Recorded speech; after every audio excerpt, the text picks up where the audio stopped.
طالبانو تېره ورځ د حکومت سرپرسته کابینه اعلان کړه. ټوله کابینه د طالبانو له خپلو کسانو جوړه ده. نیوکه پر همدې ده چې طالبانو د ټول شموله حکومت ژمنه کړې وه، خو هغسې ونه شول. دغه ډول پریکړه به د افغانستان لپاره څه ډول پایلې ولري او د نړیوالې ټولنې غبرګون به څه وي؟ په همدې تړاو د طالبانو د حکومت له یو پخواني مشر سید اکبر اغا سره خبرې کوو. اغا صاحب، خبرونه ته ستړي مشئ. د طالبانو کابینه اعلان شوه، تر ډیره خپل کسان دي. فکر کوئ دغه کسان د اړوندو ادارو لپاره مناسب دي یا وزارتونو لپاره؟ بسم الله الرحمن الرحیم. اول خو لکه تاسو چې وویل چې سرپرست اداره خپله دا معنا ورکوي چې دا به تر یو وخته پورې وي.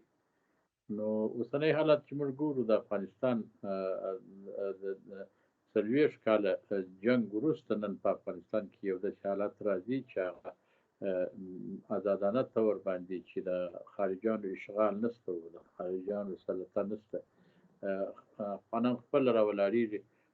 داسې حکومت په داسې حالاتو کې چې ټول حکومت یې په لاس کې دي، یعنې ټول افغانستان یې په لاس کې دي، نو بیا یو سرپرست اداره اعلانوي. نو زه فکر کوم چې دلته څو ستونزې شته. یو ستونزه دا ده چې موږ وینو چې دلته خلا د قدرت خلا راغله، نو هغه یو لویه فاجعه وه. نو تر هغه وروسته بیا طالبانو دا اداره اعلان کړله دپاره دې چې تر یو وخته پورې دا فاجعه د منځه ولاړه شي او دا قدرت چې دی دا خلا چې ده هغه ډکه کړي. نو دا یو مشکل دی، دا هم یو ستونزه وه. او دوهمه خبره دا ده چې دلته دا زما په فکر باندې دغه افغان شموله حکومت دا په رقم باندې تعبیرېږي. نو که سړی د هر چا تعبیر ته وګوري، دا نه وایي چې د طالبانو تعبیر به صحیح وي. که د نورو خلکو تعبیر ته وګورو، مثلا د زاړه حکومت خلک هغه دا تعبیروي چې د زاړه حکومت خلک او طالبان به په اداره کې وي، او غریب خلک وي په تناسب د قوم، په تناسب د منطقې داسې خلک په دغه کې راشي په اداره کې. نو دغه واقع افغان شموله. نو زه فکر کوم چې په داسې ستونزو کې زه به دا خبره پراخ کړم. زه فکر کوم چې په داسې ستونزو کې چې افغانانو سره مشت ګریوان دي، چې هغه یو د قدرت خلا وه، او بل دا و چې ډېر وخت دلته جنګونه سوي وه، او بل دا و چې طالبان خپله تغلبي دلته راغله، په زور باندې راغله. نو د دې وخت کې زما فکر باندې هغه توازن چې هغه ما دا وروسته تعبیر وکړي، دا توازن زه چې په دغه کې نه کېږي چې هغه سړی په فکر کې ولري او هغه دې دلته عملي کړي، هغه توازن دې دلته مراعات کړي. نو زه فکر کوم چې دا دغسې لرې خبره ده. خو زه یو خبره ویلی شم چې یو څه وزارتونه وو، دا شیان زما فکر باندې پاتې دي. کېدلی چې طالبان به په هغه کې هغه توازن هم وساتي. اغا صاحب، لکه څنګه چې تاسې وویلې چې دا سرپرسته اداره ده، څه وخت به دغه سرپرسته اداره یو منظم سیستم ته داخلیږي؟ یعنې دغه پلان څه وخت دی چې تر کوم وخته به دغه کسان سرپرستان وي؟ نو دا به کېدلی چې طالبان چې اوس په خپل کارو باندې بوخت دي او د ملک چارې ورته غاړې سوي دي، او ملک هم در بدر او ټوک ټوک دي. جنګي حالات هم تاسې ولیدله چې د دوی د قدرت په وخت کې هم د پنجشیر جنګ و، بعضې جنګونه وشوله. او داسې اوس لا هم شته چې موږ تاسې ګورو چې خارجي ممالک هغه د یوه جنګه سعودي د افغانستان په باب باندې بل جنګ ته داخلېږي چې هغه اقتصادي جنګ دی. د هغه ماوراء د تاسې وینئ د افغانستان څخه خلک دعوتېږي، خوا به امریکا ته خلک تللی یا به لندن ته خلک تللی، په دریابونو کې به غرق شوله. اوس هلې په لکاو خلک چې دي هغه خلک زاري ورته کوي، په تیاریو کې ځي، تر یو ځای پورې ځان رسوي او هغه یې رسوي تر ځای پورې، هلته ځای هم ورکوي. نو زه فکر کوم چې دا ډېرې غټې ستونزې دي چې طالبانو سره مخ دي. دا لا اوس په طالبانو باندې ډېره ده چې دا اعلان یې وکړي په لنډ وخت کې، او سره د دې چې موږ تاسې نور حکومتونه لیدلی چې هغه به په ډېر وخت کې به دوی خپل چارې نه شوی برابرولی. لکه د پارلمان جوړښت و، موږ تاسې ولیدئ چې جوړښت د اشرف غني په وخت کې 8 میاشتې دې ونیوی چې پارلمان په 8 میاشتې جوړ نه شو. نو زه فکر کوم چې دا لا اوس هم ښه حالت دی چې طالبانو تر یو حده پورې کابو کړي دي، د افغانستان سلسله یې کابو کړې ده او په کنټرول کې راوستلې ده. نو کېدلی شي چې دوی به د دغه ځینو کارو چې خارجي ممالک هم دوی ته متوجه دي چې دوی د ستونزو سره مخ کړي او ستونزې ورته پیښ کړي. نو په دغه حالاتو کې زه فکر کوم دا لا هم په طالبانو باندې ډېره ده چې دا کار یې کړی دی.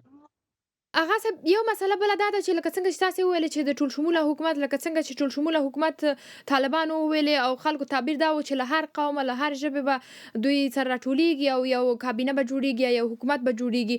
اوس مهال لکه څنګه چې تاسې وویلې چې تعبیرونه بیل دي، خو تر ډیره نیوکه دا ده چې دا تر ډیره په یوه قوم پورې اړوند ده او دغه کابینه او تر ډیره کسان په یوه قوم پورې اړه لري.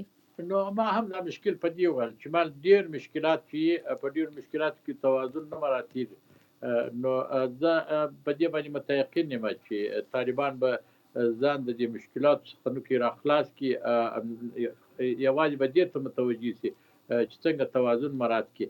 نو زه فکر کوم چې د توازن د مراعاتېدو خبره چې ده هغه به خامخا د طالبانو په فکر کې وي، هغه کار به وکړي. یو بله مسله هغه صاحب چې د ښځو چارو وزارت له منځه لاړه، له یوه مخه ټوله کابینه نارینه وه، ولې 50 سلنه برخه د افغانې ټولنې نادیده ونیول شوه؟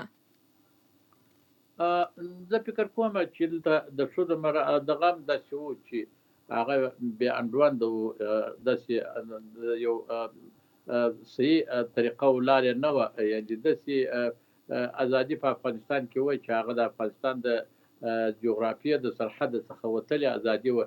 نو زه فکر کوم چې طالبانو به هغسې ازادي نه په اسلامي لحاظ باندې هغسې ازادي د خلکو خوښه وه او نه په افغانستان په عنعنوي لحاظ باندې هغسې ازادي د خلکو خوښه وه. کېدلی شي د هغو دپاره به طالبان خپل جلا سیستم ولري، نو هغه سیستم به خپله وخت غواړي او د دا کابینې جوړول چې و د خلکو غوښتنه وه چې ژر کابینه جوړه شي او په افغانستان کې د حالات کابو شي او کنټرول شي.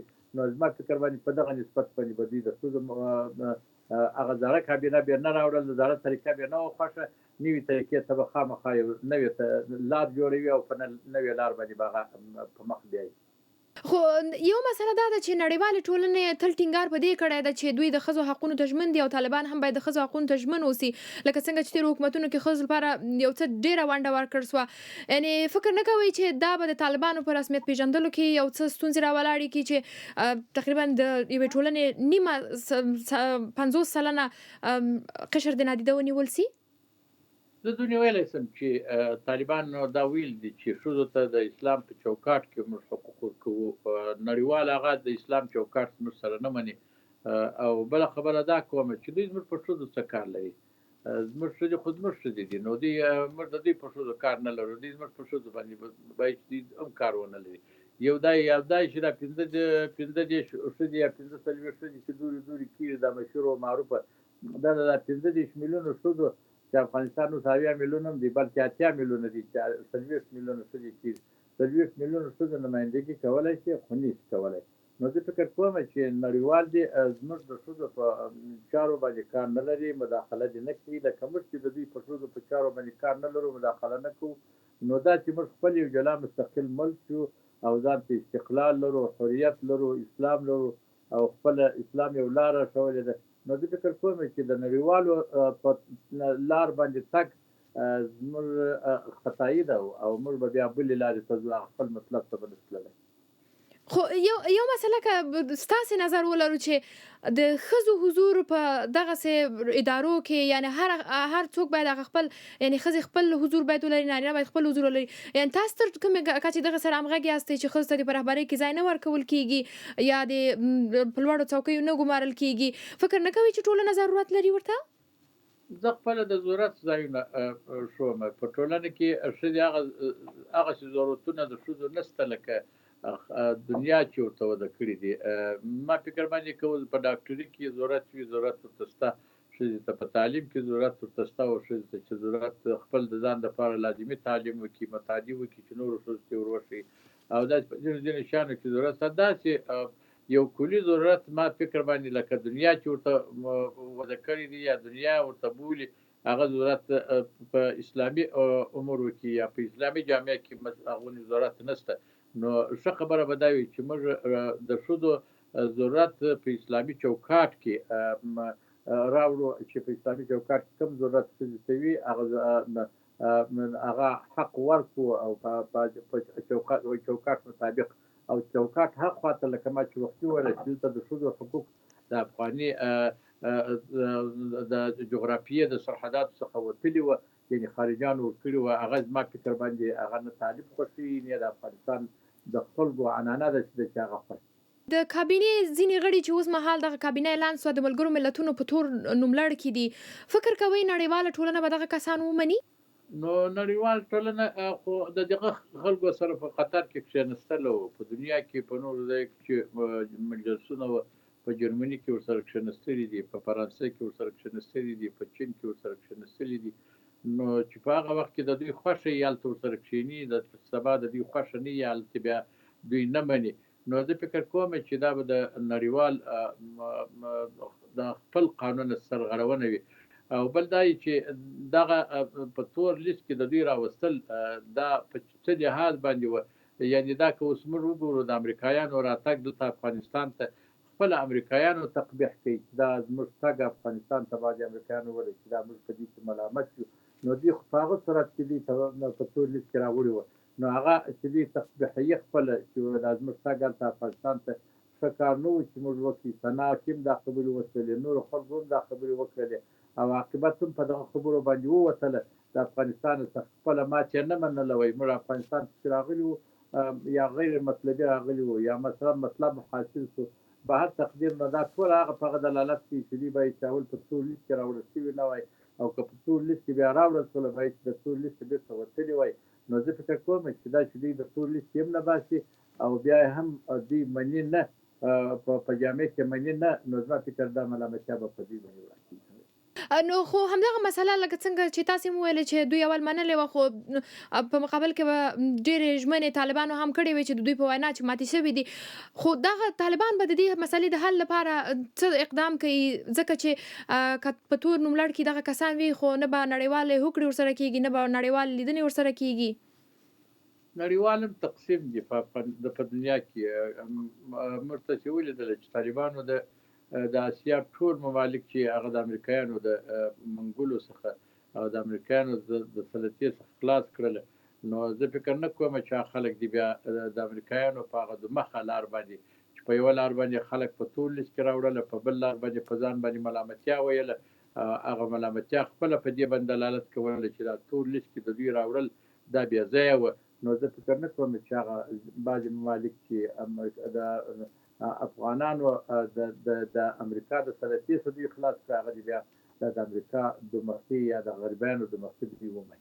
د طالبانو د کابینې د مشر په اړه باندې که راته ووایي هغه صاحب چې دی د څنګه انتخاب سو، څنګه ناڅاپه داسې یو کس چې تر ډېره رسنیز هم نه و څنګه انتخاب سو او پخوا د طالبانو په منځ کې دی څومره مهم و، یعنې کومو برخو کې کار کوه؟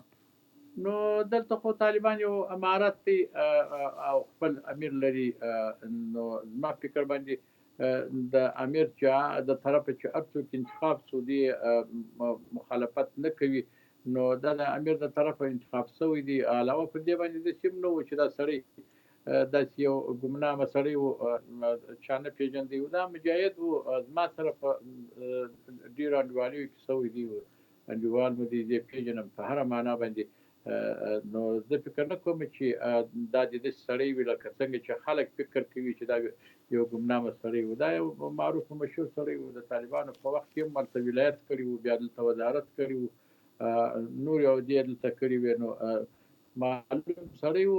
نو بیا د امیر امر و. نو زما فکر باندې دا ټول هغه وجې دي چې هغه سړي ته هغه مشروعیت وربخښي. نو د امیر په امر باندې دی دلته انتخاب شو او مشروع معروف سړی دی، غیر مشروع سړی نه دی. یعنې په خپله ښاغلي هبت الله دی انتخاب کړی ده؟